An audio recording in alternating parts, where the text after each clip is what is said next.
পৃথিবীতে সবারই ছুটি আছে বলো, পুরুষদের থেকে বেশি। আর আমরা মেয়েরা যতই কিছু করি না কেন ছুটি নেই। আর যাই হোক, রান্নার ছুটি নেই।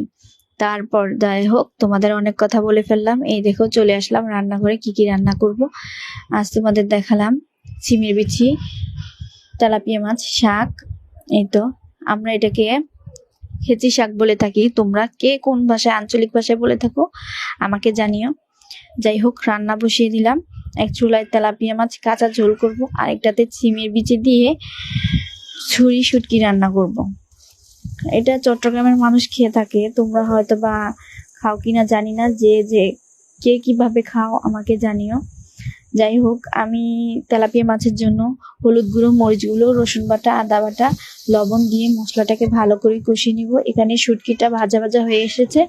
এখানে একটু পানি দিয়ে হলুদ গুঁড়ো, মরিচ গুঁড়ো, একটু বেশি পরিমাণ রসুন বাটা দিয়ে এখানের মশলাটাকেও কষাবো। মাছের মশলা কষানো হয়ে গেছে, ঢেলে দিব কাঁচা মাছগুলো একটু নেড়ে চেড়ে। এ দেখো, চিংড়ি বেশি মশলা কষানো হয়ে গেছে। মাছের ঝোল দিয়ে দিলাম পানিতে। এখন কাঁচামরিচ, টমেটো দিয়ে মাছটাকে নামিয়ে ফেলবো। এখানে সিমের বেশি তো পানি দিয়ে ফেলেছি, টমেটো দিয়ে দিয়েছি, ধনেপাতা দিয়ে সিমের বিচি তরকারিটাকে নামিয়ে ফেলবো। দেখো তরকারিটা কত সুন্দর হয়েছে। যাই হোক, শাকে আমি কাঁচামরিচ, কাঁচা পেঁয়াজ, কাঁচা রসুন